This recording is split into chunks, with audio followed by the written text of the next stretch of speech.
organize and host the monthly Intersections Luncheon, and I'm very glad that you are here today and to listen and ask questions of and be in conversation with two of our legislative leaders in the House. Next, just to remind you, next month we will have Caleb Gates, who is going to talk about refugees and refugee programs. So that's going to be a good, interesting conversation. So I hope that you will return. If you are new to us and are not on our email list, which is how we communicate primarily about intersections, please do fill out a form with Kristen in the back. And so that will put you on our email list. We try not to inundate you with too many emails, but we do send out an email primarily about events, either our events or other folks' events on Tuesday. And then on Fridays, or truthfully, sometimes Saturday, during the legislative session, then we do a legislative update, because I do spend a good amount of time at the Capitol building lobbying for the organization too. So on the issues that we care about, you'll get that legislative update as well, in ways that you can use your voice on those issues that matter. So without further ado, we have Representative Ashley Hinson and Representative Liz Bennett, both of whom represent portions of the Cedar Rapids area, and we're very happy to have both voices, Representative Hinson being from the Republican Party and Representative Bennett being from the Democrat Party. So they're going to talk a little bit about legislation and maybe even civility in politics and whatever they want to talk about. I told them they can talk about whatever they would like. And then you'll have some time to ask them questions. So we're glad to be able to create an atmosphere where we can talk about issues that may be divisive, but we're going to do so and always do so in a civil manner. So it's a good model, and it's a good thing for all of us to do. So I will invite both representatives up, if you will welcome them.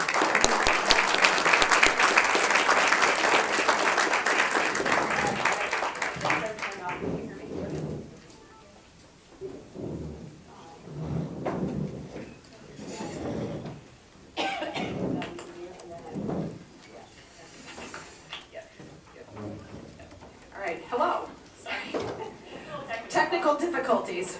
I should know what I'm doing with a mic, but after my past experience. Good morning, or I guess it's afternoon. My name is Ashley Hinson. I represent, as Connie said, I represent a part of Cedar Rapids. I mostly the Baldwin Woods area, kind of a Cedar Rapids down to where Rockwell Collins is. I represent Robbins. I represent a chunk of Marion, including up through Hunters Ridge area of Marion, and then I also have a chunk of Hiawatha. So really suburban areas, although we have some industrial manufacturing work in there. What I wanted to talk about, I'm in my first term, obviously, so this is only my second legislative session, been a busy year and a half. What I have focused a lot of my second session on, now that I'm more familiar with actually how the system works and how to get bills filed and actually go through the process, I've been focusing in my work on the Judiciary Committee on some justice reform issues. I think we actually as a society went too far in terms of being tough on crime and being too punitive, and I think what I have focused on is trying to reduce some of the barriers people face, especially since we do have employment issues and we have a very high recidivism rate in Iowa. So I'm trying to tackle that issue holistically through a couple of the bills that I filed and worked on personally this year.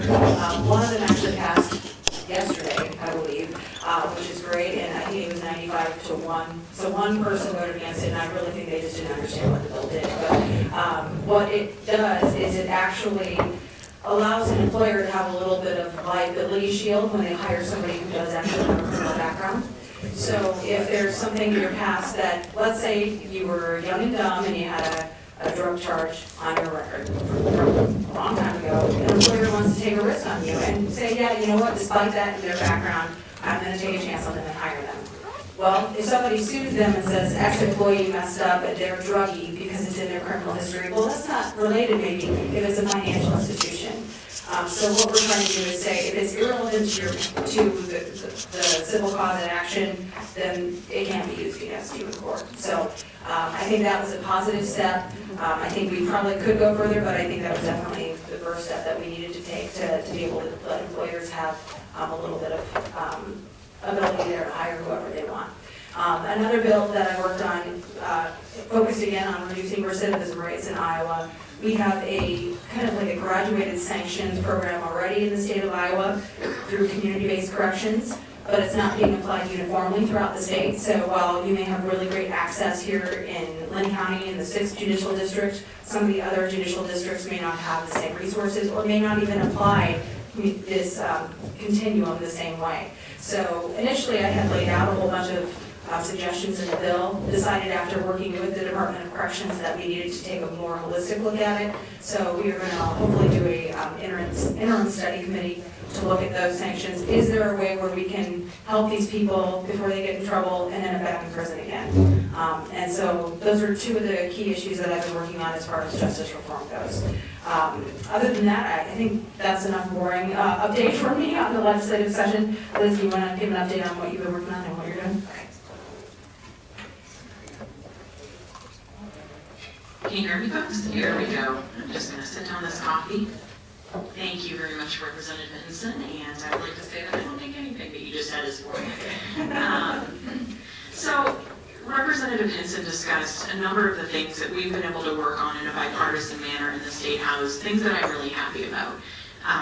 Folks have been working on judicial reform for a long time, and working on removing some of the barriers that folks face when they are trying to re-enter society. So things like employment are a key factor in that. So I'm really, really happy that we were able to pass that.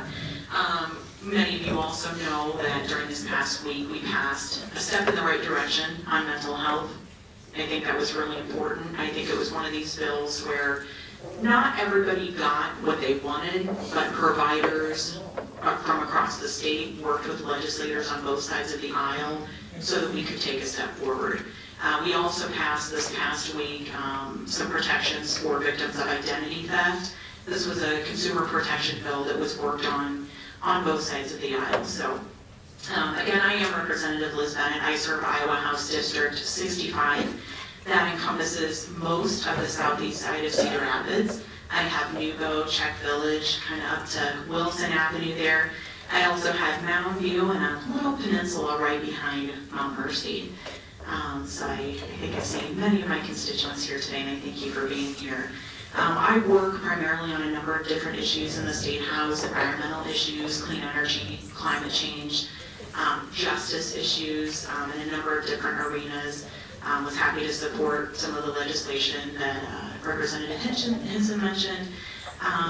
But I also, being a member of the minority, I know that some of the things that I would like to pass are going to require a lot more education. So one of the ways that I use my position as a representative is to try to sow the seeds of justice where I am. So what that has meant during this legislative session is taking responsibility in the sexual harassment conversation and realizing that this is a nonpartisan issue. So I worked with the other heads of our Democratic caucus to set up a sexual harassment training that goes just a little bit further than some of the other things that we had done in the past. Because, like I said, it's a nonpartisan issue. It's severe and pervasive in our culture. We wanted to make sure that everybody, coming into our caucus really understood that creating a hostile work environment or harassing peers is a form of discrimination. Wednesday, I just co-hosted a series, the first in a series that we'll be having in the Democratic caucus, to really dig a little bit deeper into the perspectives of folks who may not be getting a fair shake in the state of Iowa. So our first Lunch and Learn on Wednesday, we had Representative Akeo Abdul-Samad, Representative Ruth Ann Gaines speak to us about their experiences as Black Americans in Iowa. Because even as folks, in the Democratic caucus who certainly oppose racism, are working towards a better situation, many of us haven't had the experiences that other people are suffering from in society. So we wanted to take some time to just really listen and find out how we could be better allies and take action. There's one more thing. I'm talking a lot. But I want to highlight a bill that I have been working on this session that hasn't gotten really too much media coverage, and that has been on purpose. With a group of constituents here in House District 65, we started thinking about what are some things that we can do for women's reproductive health in the state of Iowa. We thought about a couple different ways that we could go about it, and we decided that we really wanted to make a good faith effort to find something that we could work on across the aisle. So we learned about a bill that has been passed in about 6 or 7 other states in a bipartisan manner, and wrote a bill. And so what this bill would say is that your insurance will cover you to pick up a 12-month supply of your contraception. Now, why is that important? That is important because the hormone levels in basically all forms of contraception are so low now that if you miss a pill, don't replace your patch, don't replace your ring, you really are at risk for ovulating. So this is an approach that is recommended by the CDC, the American Academy of Obstetricians and Gynecologists, and there is an academic study indicating that this protocol actually reduced the number of pregnancy terminations by 46%. So we believe that people across the aisle can agree, many people can agree that we would really just like to give people the opportunity to prevent pregnancy if they would like to prevent a pregnancy. So we were able to work with 3 Republicans who signed onto the bill. Representative Hinson was one. I really appreciated Representative Hinson reading the bill carefully. She had some suggestions that we worked into the bill. We weren't able to get a subcommittee this time. We're still kind of maybe working to educate folks and find a home for this legislation, but I thought it was particularly important within this group to let you folks know that we are making a good faith effort to find a way to work towards better reproductive health care for women in Iowa. Thank you.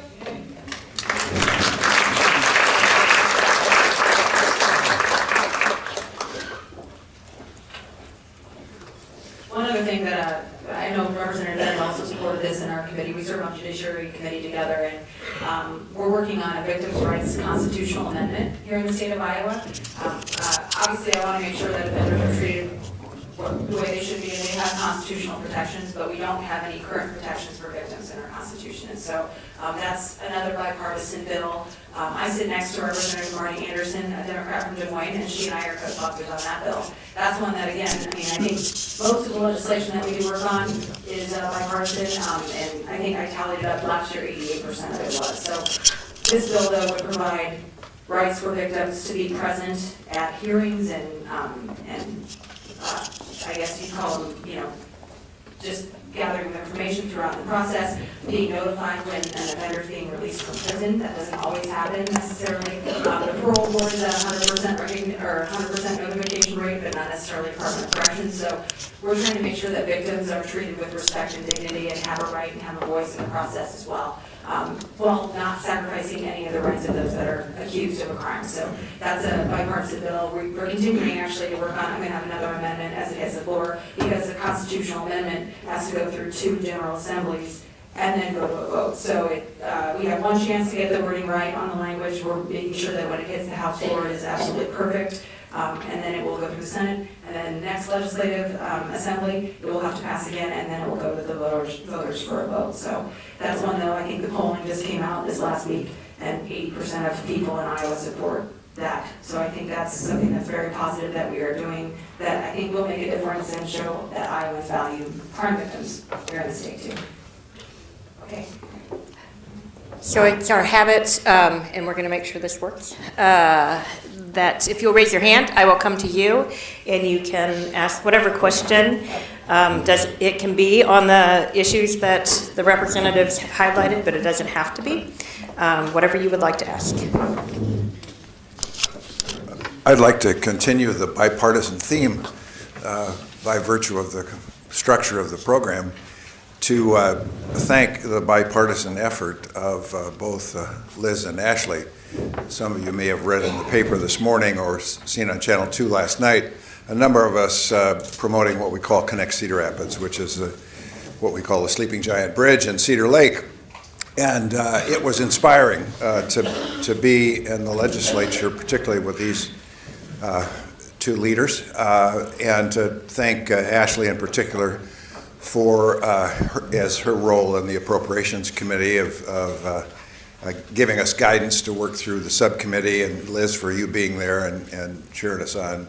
It really inspiring to see when we hear a lot about polarization and good work you're doing together, so thanks very much. And Connect Cedar Rapids, obviously, they appeared yesterday before, we call it the RIF committee, it's the RIF Budget Real Iowa Infrastructure Fund.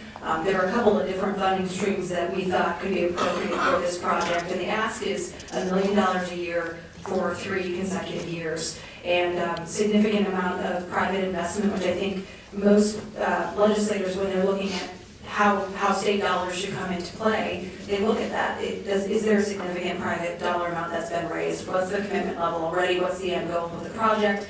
Is there going to be ROI, return on your investment? And so I think that they came in, this group yesterday was incredible. They had really good presentation, and it is a tight budget, so a lot of people were asking me, do you think this is actually going to happen? Because I think ILEA, Iowa Law Enforcement Academy, was in at that same meeting presenting, and so you pit things against each other, and it is a challenge, but I'm looking outside of our budget. I already messaged our budget guys yesterday to ask them if there's another place where we can maybe try to find some money. But a state match would ensure maybe some additional support from the county, and of course then could be what we need to just be a catalyst to continue to bring in more private dollars. So it's something that I'm going to continue to advocate for, regardless of what happens this year. I think the fact that they were heard yesterday in a committee in the legislature is a great step, because there are a lot of projects in the state of Iowa, and most of them don't even get a nod from the legislature to have that avenue to present in front of a budget committee. So I think that was a definite first step in the right direction, and I hope we can get it done this year. Steve, thanks. Quick question and comment. Thank you both for being here. It's really nice to hear directly from our legislators. I'm a bit confused by the heartbeat bill, and I just have one question. If it were passed, does it impact the legality of contraception, such as IUDs and birth control pills? I don't think it would, but I don't know if you have a different perspective on that. I had heard rumors that it might make it illegal because that's considered, conception. Okay, yeah, I can absolutely answer your question. Thank you for your question, because I think this is something that people are wondering about. This particular bill would not. What the bill says is that when there is a detectable fetal heartbeat, which can be around 6 weeks of pregnancy, when a lot of people actually don't know they're pregnant, that would make basically most abortions illegal. Now, there was some legislation over in the Senate called personhood legislation that basically held that they want to give legal rights from the moment of conception. So I think that may have been something that you've heard about as well. And so technically, anything that would stop the implantation of a fertilized egg could be considered against that law. And so that is dead, or is that going to go for The personhood one, I believe, that one didn't come up for consideration this year. So the only one still in consideration is the heartbeat bill. It passed the Senate at this point. It's come over to the House, but I don't even think it's had a subcommittee yet. So I think right now it's in the committee process, and then we'll have a discussion about it. What I can, like, just in general, when I look at things pragmatically. I have a doctor friend who I've talked to about the science behind it. As Liz said, sometimes you don't know when you're pregnant. That's a concern for me in looking at that bill. Also, I believe that we've seen 2 other states pass bills like this that have been ruled unconstitutional already. That's an extreme cost. When we're looking at it as a state where we have a tight budget, I don't know if now is the time to do that. I also believe that if it's overruled immediately, it might even undo some of the protections that I thought we did. And I thought we did a nice job of putting it in place last year at 20 weeks. So from the Republican perspective, I still am concerned about it. I will consider everything, but those are some of the concerns that I have with that. From the center, sort of. Hi. I'm thrilled to see 2 women standing before us today. I just can't help but reflect that this is a much different perspective than we would have had sitting in this place even 5 years ago. So I'm curious, you 2 women who obviously know how to work together, tell me how bipartisanship really plays out. Ashley, you alluded to sitting next to Marty Anderson. That's one way. But I mean, do women furtively meet behind closed doors and say, okay, let's get stuff done? I kind of wish we did, actually. I mean, that would be, a couple years ago, I think there used to be a women's caucus, and probably we should do that again, because I feel like we might actually get more done if we ladies got together. I would say that's men are great too. We work with a lot of men in a bipartisan way, but I don't know, Liz, we're pretty casual in how we do things. I mean, Liz will come over, if we were working on that bill, she would come over and sit on the bench, we'd just huddle for a minute. And so, I mean, I think you know who's approachable and who's not, and then you kind of figure out from within that, you know, who's willing to have a conversation with you, and you learn where people's priorities are. So if you know someone shares your priorities, you can establish a good working relationship with them. So I think that is, that's where I think I start usually. Yeah, I would agree with that. You know, one thing I'll say, when I went into the legislature, I took in with me to a commitment to see the humanity in other people. And I think that is something that has helped me build relationships across the aisle, even when sometimes I am frustrated or upset by what is going on. And, you know, at times it has been funny because certainly, you know, maybe some of our, I don't know if I want to say old-fashioned or, you know, I don't know, colleagues, I think thought at first, like, oh my God, who is this woman and why is she talking to me? But, you know, I've learned a lot. I've learned a lot, you know, about my colleagues' families and things like that. So I think sometimes for me, being able to talk a little bit, it has come from showing my colleagues in good faith that I may be one of the more, I suppose, liberal members of the legislature, but I am there just as they are to work for the better interests of Iowans. So I think developing that trust has been really important. There was one time when there were a group of women sitting together, and it did lead to some change within the Capitol. It wasn't necessarily legislative change, but it was a procedural change. And this, I think, was about 2 years ago. And it was Representative Ashley Hinson and Representative Megan Jones and myself. And, you know, we just happened to be out and about, and we said, you know, you just want to sit down and have a drink. And so we did, and we learned that Representative Jones was having some trouble with the way that the building regulations were set up with regard to the nursing room.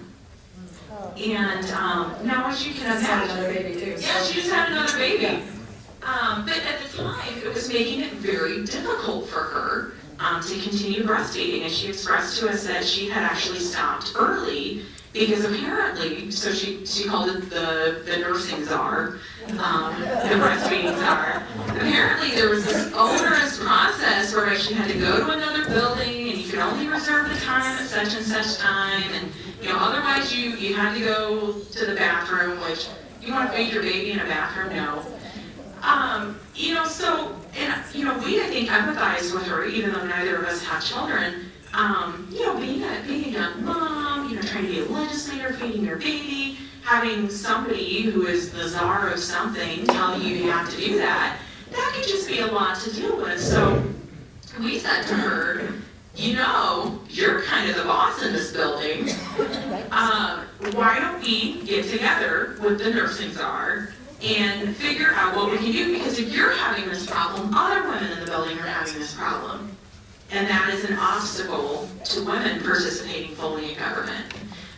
So the way the schedule worked out, Representative Finkenauer and Representative Jones talked to the nursing czar and got some of those regulations changed so that it was much more friendly and much easier for women in the Capitol to access that nursing room. So, you know, sometimes having those conversations and just making yourself available to interact can be really helpful. Over here, center again. Representative Hinson, you started talking about the restorative justice stuff. Will both of you talk to us a little bit about a next step would be, again, the restoration, or I guess re-restoration of voting rights? Mm-hmm. And there's actually a bill that we passed out of judiciary this year. Did we pass it? It was a study, would it be a study committee? I'm trying to remember. Yeah, I think it was a study Hartley bill? I Yeah. know what you're talking about. Well, because we had I think it was Hartzell and Wolf, I think it was their bill, yeah. So it has passed out of Judiciary Committee. I'm not sure where it is. I know that they're considering which of these interim committees to do, because that's what the next step is basically which of those that they bring. I think what it did do is more people than I've ever heard are talking about it.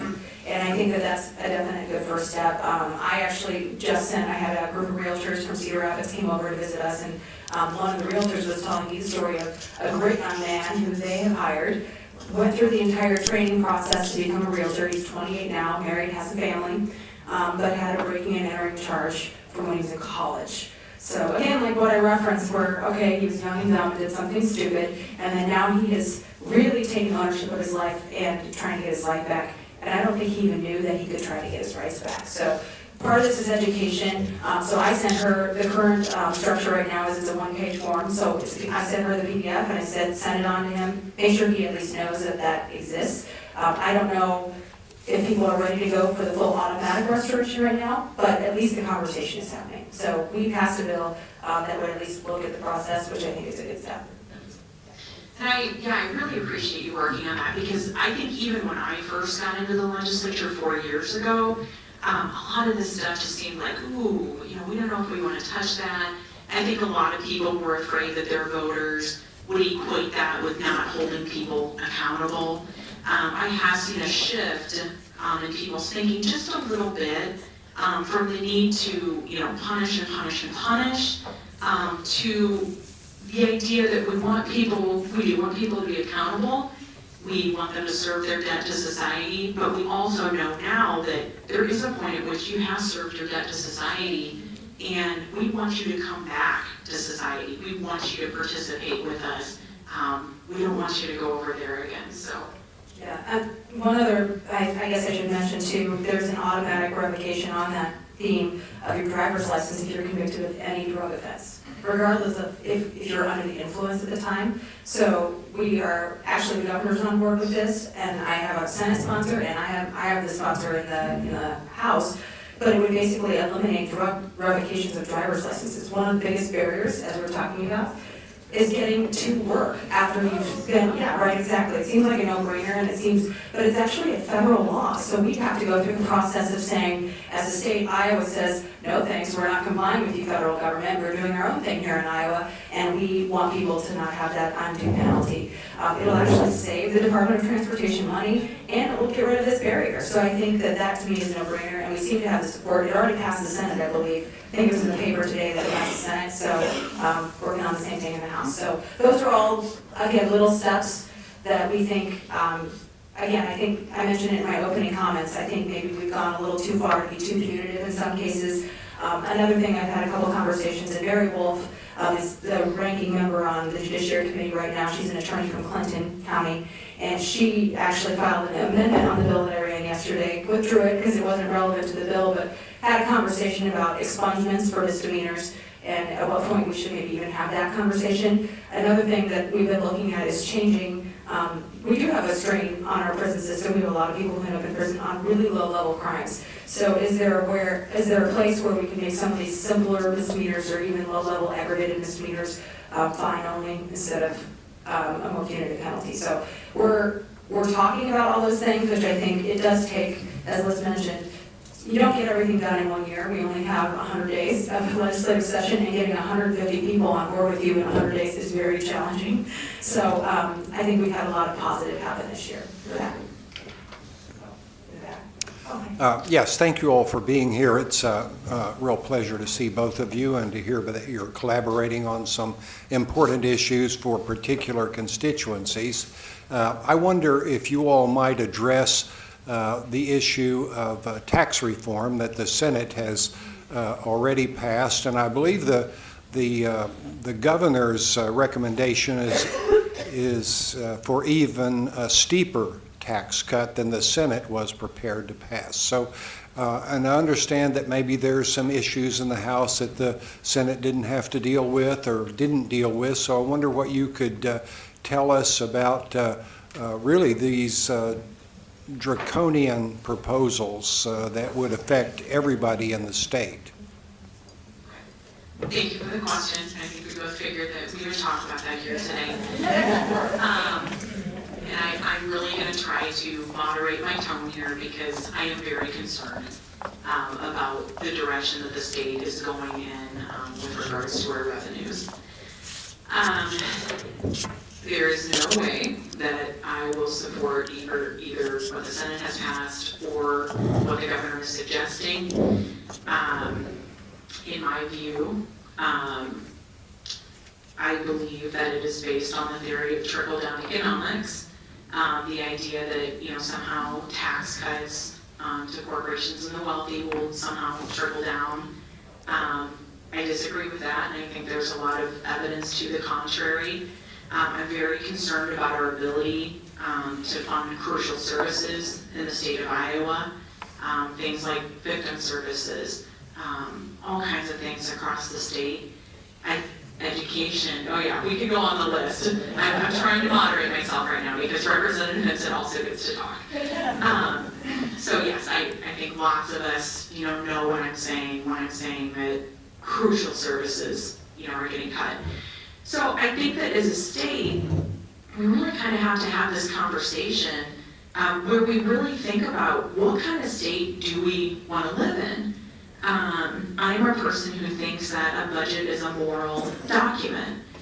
So what are the choices that we will make to make sure that we can care for our most vulnerable, to remove barriers to opportunity for folks in the form of education, to make sure that people aren't graduating with huge amounts of debt because we fund our community colleges and our Regents institutions.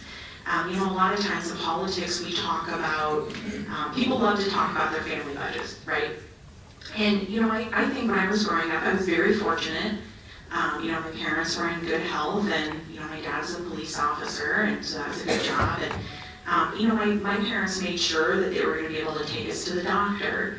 I did attend a Catholic school, so that was something that my parents budgeted very tightly for, because that was their priority, so their version of the education I should be getting was their priority. Things like that. So I think that where we're at as a state is that we're not putting gas in the mower, we're not mowing the lawn, right? You see the analogy I'm making? Nobody really wants to pay taxes when it comes down to it. Now, I know there's some people who say, I'm happy to pay taxes for good services, but I'm a cop, I have a lot of student loans from college, so I don't really like paying taxes. But I do want to live in a state where I can see people succeed and get the health care that they need, and things like that. So I'm very concerned about these proposals. As far as the Senate plan goes, as an appropriator, because I serve on the Appropriations Committee, I don't know how they'll pay for it, and it's way too expensive in my mind. And Liz referenced cutting services, and I think you can't be penny wise and pound foolish long term when that is concerned. So, you mentioned the word cuts, and I look at it more as we have to focus on reform of policy as opposed to cutting taxes specifically. So I think you can do both. I think the plan that the governor had, it cuts less than what the Senate was cutting. I believe the numbers are backwards there. So the Senate was planning to cut over $1 billion. I think 4 years was their rollout plan. I think it was like $200 million the first year, $400 million the second year, $700 and $900. Don't quote me on those numbers, but I know it was phased in and it was significant, but they didn't offer an initial plan of how they were going to pay for it. So that's the thing that concerns me when I'm looking at any bill that's a Ways and Means bill, that's a tax bill. How are you going to pay for it in a way that doesn't sacrifice services that you need for your government? And so no matter what bill comes out of the House, that is what is my ultimate baseline and what I am looking at. I was just in our justice budget sub justice system, so we cover the courts, we cover the Attorney General, we cover Department of Public Safety. I'm trying to go through my head of all the different organizations, Iowa Law Enforcement Academy, and we are looking at our revenues very carefully and what those budgets are. Status quo budgets are a normal thing right now, and some agencies have seen reductions. So when I look at all of those things in comprehensive tax reform and balancing those two, that's what I look at pragmatically. I'm not going to rubber stamp any tax planning. Can I say one more thing? Okay, thank you. And so I think it's really interesting, that the bills are being referred to as tax reform. In my view, more money going to corporations and wealthy people is not a reform. If we are going to truly reform, whether it's our federal tax code or our state tax code, I think we really need to look at asking folks to pay their fair share. I think things are out of balance in that regard, and so I guess what I'm just trying to say is that if we're actually going to do tax reform, I need to see a little more fairness for regular people.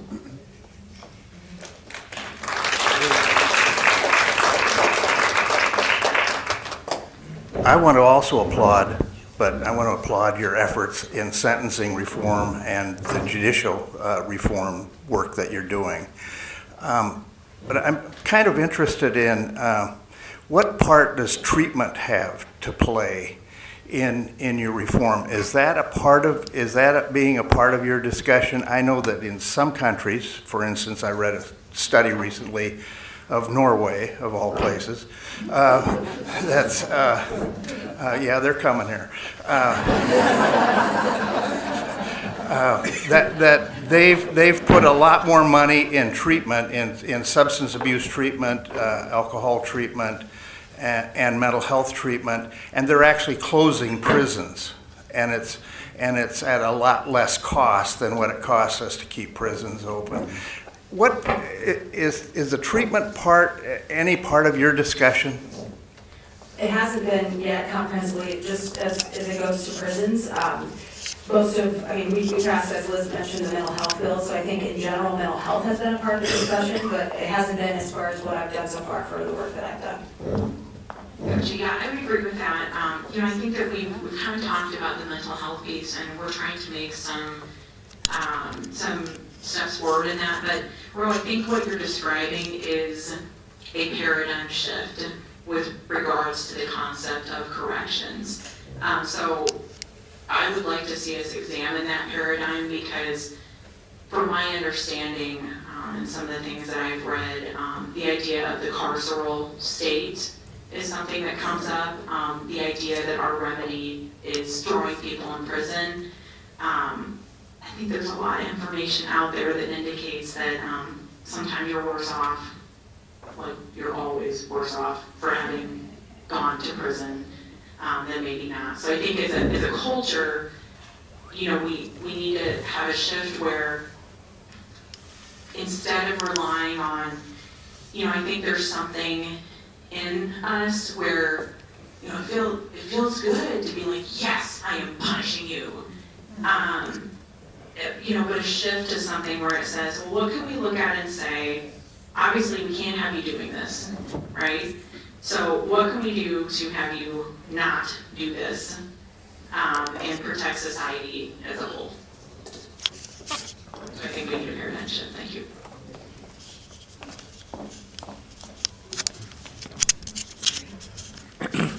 I would just like to, I got two questions, I guess. One is just a statement, and I'm not piling on with the criminal justice system, but would you please keep in mind also, while you're looking at these various changes, to look at the jobs that are available to these people? Because there are over 100 professions that felons cannot participate in Iowa, including being a barber, a beautician, chiropractor, nurse practitioner, realtor. You can go in and you can get waivers, but it's a very difficult thing, and I think that list really needs to be reviewed. So when you're looking at that, I'd appreciate it if you take a look at that, because we can talk about all these other things, but if they can't get a job, then the recidivism rate continues to go up. And then my second part was Representative Bennett, if I understand the federal tax that passed just recently for 2018, it does away with federal deductibility. And that's always been a big issue for Iowa. We're one of 3 states that allows federal deductibility. So if we're not longer available, are you willing to at least drop, I think it's about a 3 percentage point drop in our tax rate from 9.98 to like 6.6 without federal deductibility. And since we're losing that anyway, it seems like you would be enriching yourselves government-wise by not making that adjustment, at least in this tax bill for Iowa. To be honest, I would need to look at that, and I would need to look at the repercussions of it. But certainly any reasonable proposal is always something I'm willing to consider. I think, and the governor's been very clear that we have to do something with the federal deductibility, otherwise it is a tax hike on Iowans. And I know that people are starting to see the impact of that in their paychecks. I've heard from several people who have said, oh yeah, I've got an extra $100 on my paycheck. But ultimately, when we're looking at our ACs next week, and we've already been told that there's going to be an increase in revenue to the state of Iowa because of that federal tax plan, which to me signals if we have an increase in revenue, it's because people are paying more. So I do think that's something that we have to take care of this year in whatever tax bill we do. Thank you. Okay.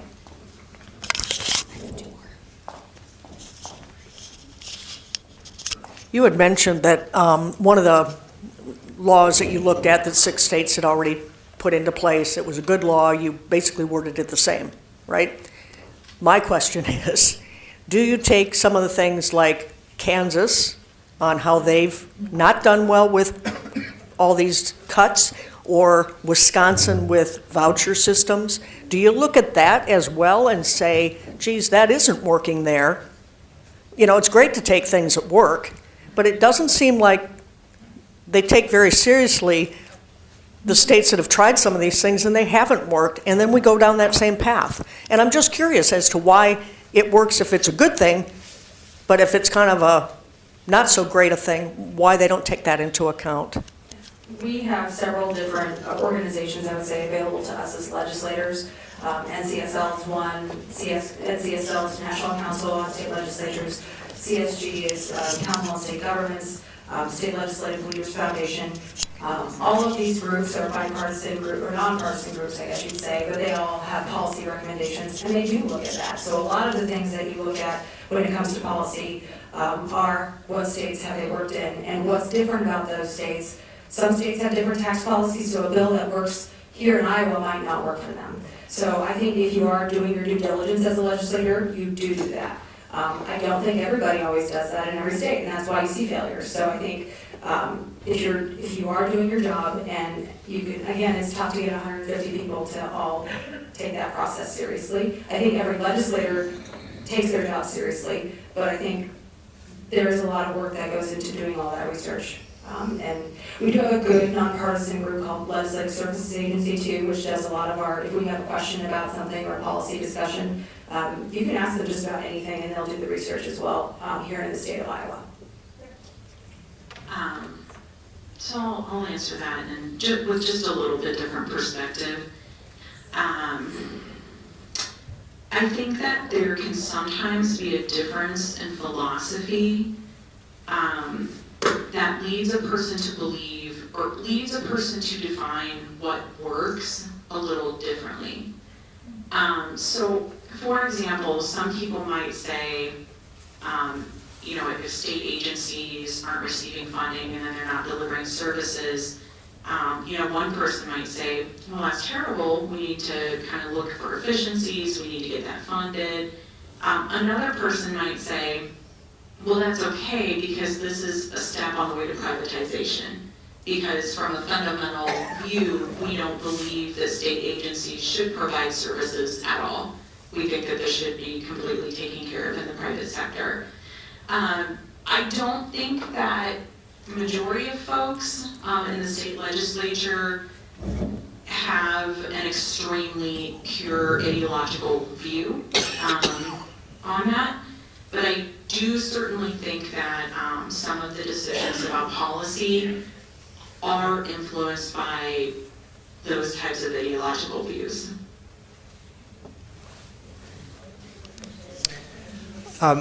I apologize if I'm behind on the legislation because I'm not sure what's going on with it right now, but it's about the gun control. And just about 2 weeks ago, we had a vigil here in Green Square Park, and I know Liz spoke at it. The most important person, I thought, that was the woman who had been at the Las Vegas shooting, and she witnessed about the effect that had had on her. even though she wasn't shot. And so I was just wondering, what your thoughts are on this and the legislation that may be surrounding it. Okay, thank you for the question. Gun control, big topic.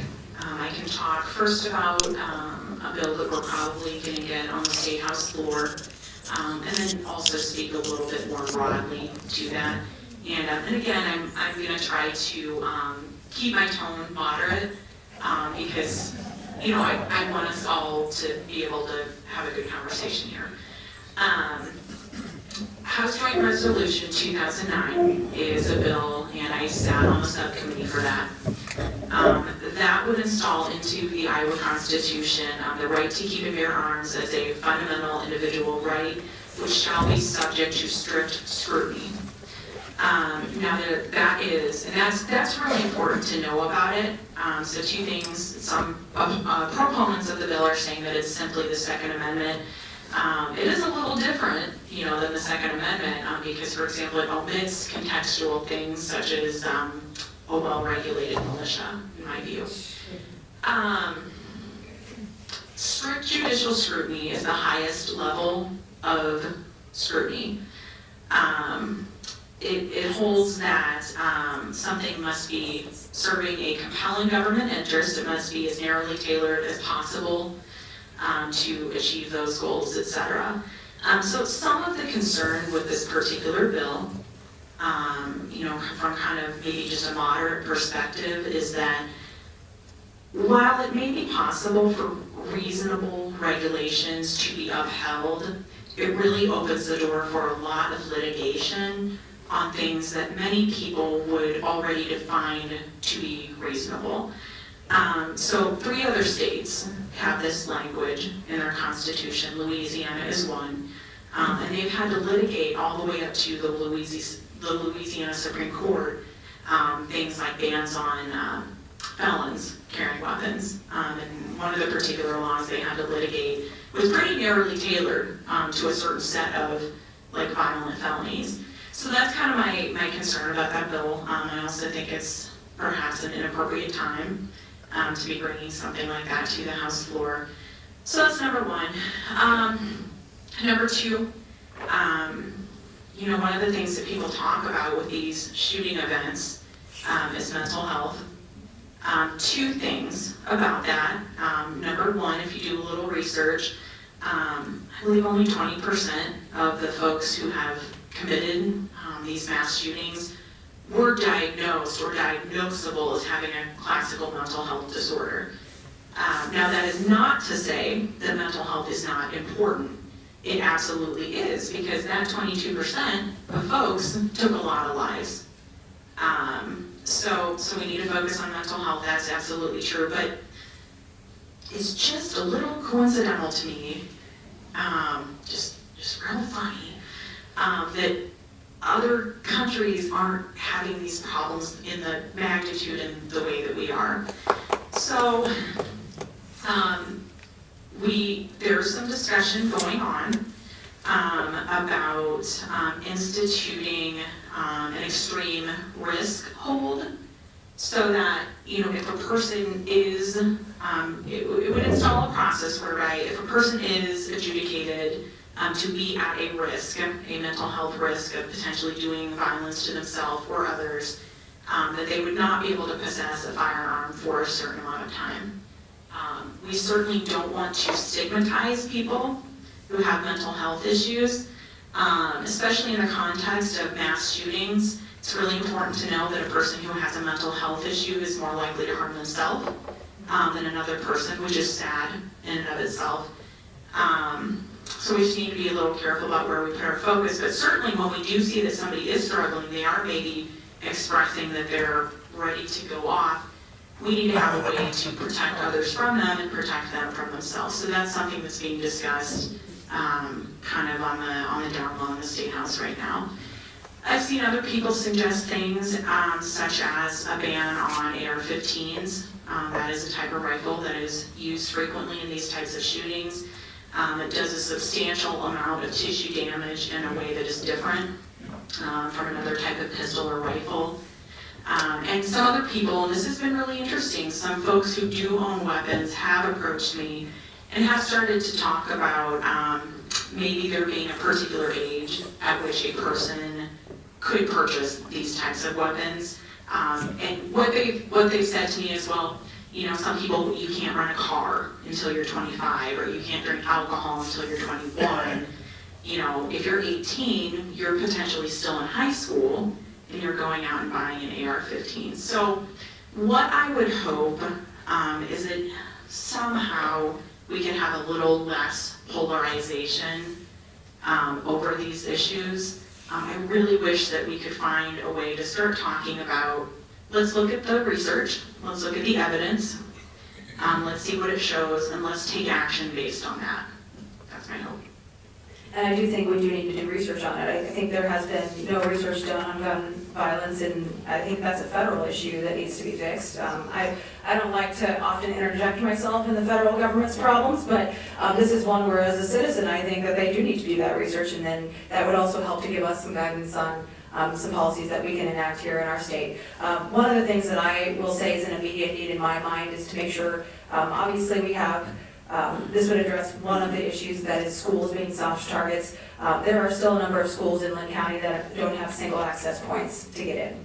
I've been working on the SAVE bill, which is the extension for the infrastructure tax. So I'm actually working on trying to get some language in that bill that would specify that some of those SAVE dollars have to go to that first, if that need exists in a district. So I know that doesn't fix all of our other soft targets as far as security is concerned, but I think that that is important, and I have a first grader, and so his school has double doors. You have to go through the office, but you can go right in the office and you can go right in the school. So that's something that I'm going to be having a conversation with my school administrators and my principal of my son's school about, and how can we make sure that our kids are protected as this overlying debate over gun safety continues to go on. So I definitely am willing to talk about it. I just had a conversation. I was going around getting signatures to get back on the ballot, actually, and I approached the Lynn County Sheriff's major about getting a signature, and he was telling me he reviews all of the permits for the concealed carry. And they do review them every year, even though they're good for 5. He told me that they are doing that, so that makes me feel a little bit better in terms of, you know, we gave them that authority. That doesn't mean they have to do that. So they are reviewing them every year, but he did express concern over people who maybe have domestic violence convictions, who have not, maybe it was pled down. And so that's something that I think we do need to look at. People who are dangerous, you know, and what risk they actually have toward receiving one of these weapons. So I'm having that conversation. I've had it with somebody here in Lynn County, and I'll continue to have that at the State House too.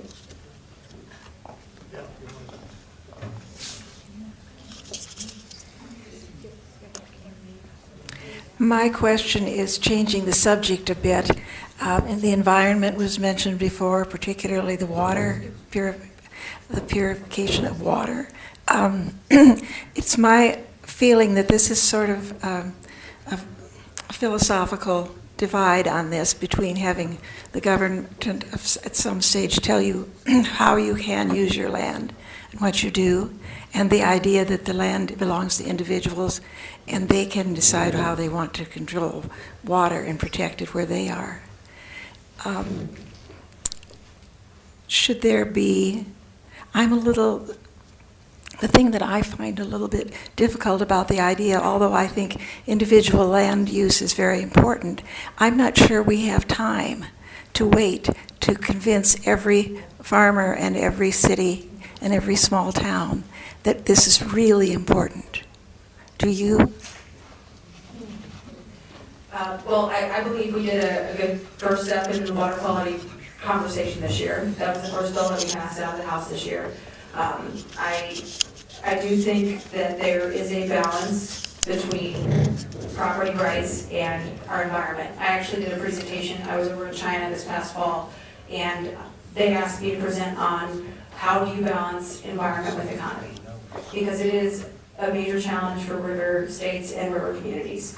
Obviously, everything we do with our land, and it's not just farmers. This is the part of the conversations that's missing. We put fertilizer on our lawn too. And so I think that that part of the dialogue, nobody likes to talk about that millions of people put fertilizer on their lawns also and contribute to the problem.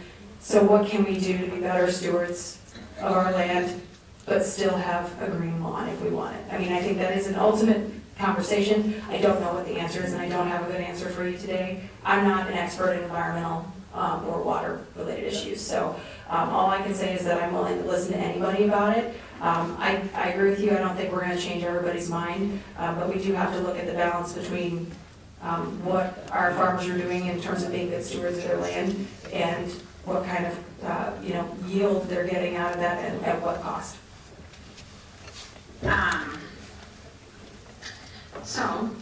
Certainly, we did pass the water quality bill earlier in the session. You have some concerns about the bill still, as I'm just really, again, trying to maintain a good tone here. I'm really concerned that there's not a lot of accountability with it. I don't think it's enough to say, well, we did some stuff.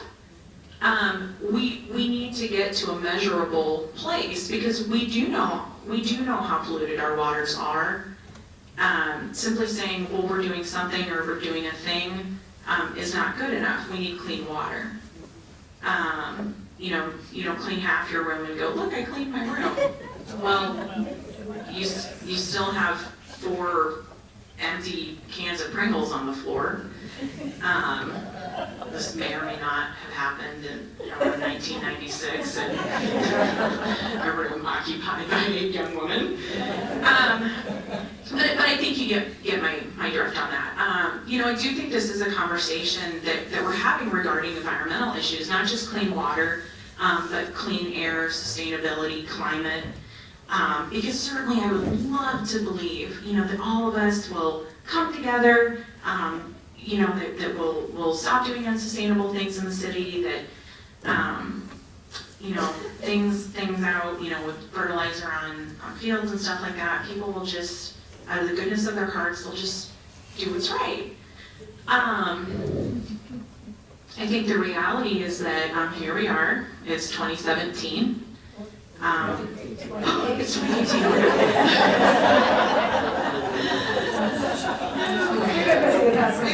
We've been busy, oh my gosh.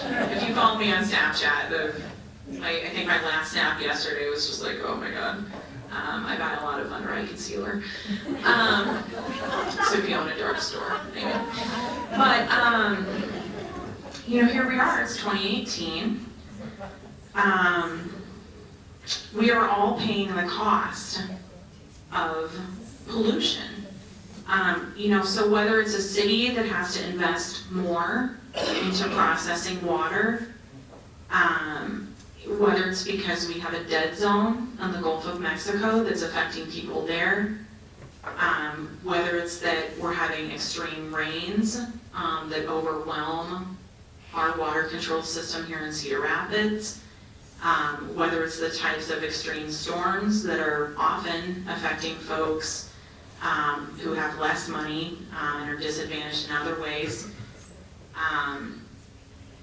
whether it's folks who live within 30 miles of a coal-fired power plant, all of us together pay for that. When you think of the economy, the huge cost of cleaning water, the huge cost that pollution puts onto our healthcare system. So, while I certainly, I really don't like to tell other people what to do.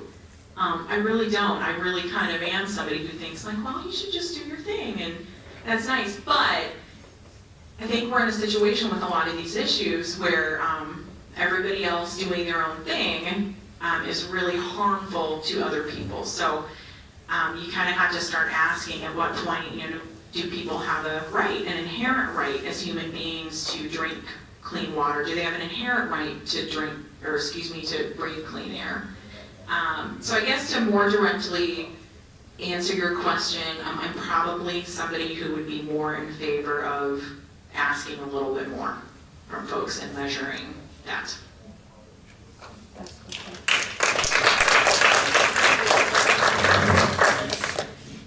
Yes, I'm Ian Philpott, and by the time I finished asking the question, you'll note that I'm not from around here, although I've lived in the country for nearly 40 years. I resonate with your comment that America has problems that are now unique to America, and it behooves, I think, our legislation and the people responsible in society to pay attention, please, as to what other countries have done to proactively solve some of these problems, and not just gun violence. There's policing. In Britain, many years ago, there were some terrible race riots. That has not happened recently because they enacted positive discrimination, and that pretty much put a stop to that. So I think there are many things that have been done throughout the world that are not invented here, problem that you as legislators have. If you just paid attention to what the rest of the world does, I think that would help a lot. Thank you.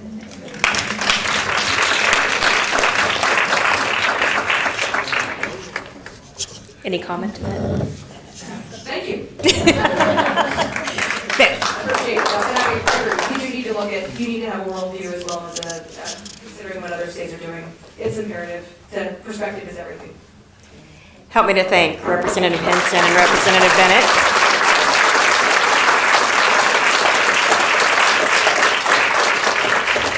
Thank you so much. It is good to have a civil dialogue on really, really important issues. So thank you so much for your being here and for your effort. Yeah. I hope you will join us in the April. I was trying to remember what the day it would be. April 6th. As we have Caleb Gates talk about refugees. If you are not on our email list, if you will fill out a form, we'll make sure that you are.